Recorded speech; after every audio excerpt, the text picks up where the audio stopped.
City India news, महाराष्ट्रातील लोकप्रिय news channel.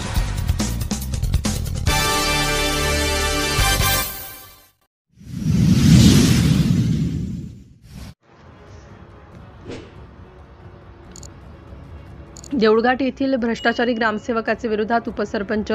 Arif Khan, Habib Khan व इतर सदस्यांनी माननीय विस्तार अधिकारी यांचे दालनात ठोकले ठिय्या आंदोलन। देऊळघाट येथे दिनांक 2 जून 2025 रोजी ग्रामसभेमध्ये ग्रामपंचायत उपसरपंच आरिफ खान, हबीब खान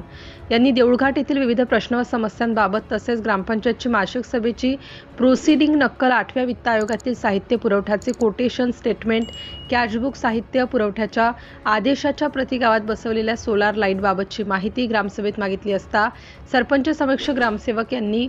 उपरोक्त माहिती न देता उडवाउडवीची उत्तरे देऊन धुडकावून लावल्यामुळे उपसरपंच आरिफ खान, हबीब खान व ग्रामपंचायत सदस्य मुस्ताक शेठ, सदस्य विकास देशमुख,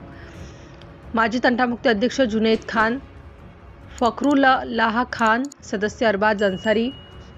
उर्फ गुड्डू, कार्यकर्ते सय्यद जुनैद इत्यादींनी ग्रामसेवकाविरुद्ध आवाज उठवून बुलढाणा पंचायत समिती गाठून माननीय विस्तार अधिकारी BDO यांचे दालनामध्ये ठिय्या आंदोलन ठोकले असता पंचायत समिती कर्मचाऱ्यांची तारांबळ उडून माननीय विस्तार अधिकारी BDO यांना उपोषण स्थळी बोलावण्यात आले व उपरोक्त प्रश्नासंबंधी सविस्तर चर्चा होऊन उपोषणकर्त्यांच्या मागणीची 24 तासाच्या आत पूर्तता करण्याचे लेखी आश्वासन दिल्यामुळे उपोषणकर्त्यांचे उपोषण तात्पुरते स्थगित करण्यात आले। 24 तासाच्या आत मागण्यांची पूर्तता न झाल्यास यापेक्षाही तीव्र आंदोलन उपोषण हे जिल्हा परिषदचे मुख्य कार्यकारी अधिकारी यांचे दालनात करण्याचा इशारा सुद्धा देण्यात आला। सिटी इंडिया न्यूजसाठी प्रतिनिधी साहिल खान, उपसंपादक, बुलढाणा जिल्हा।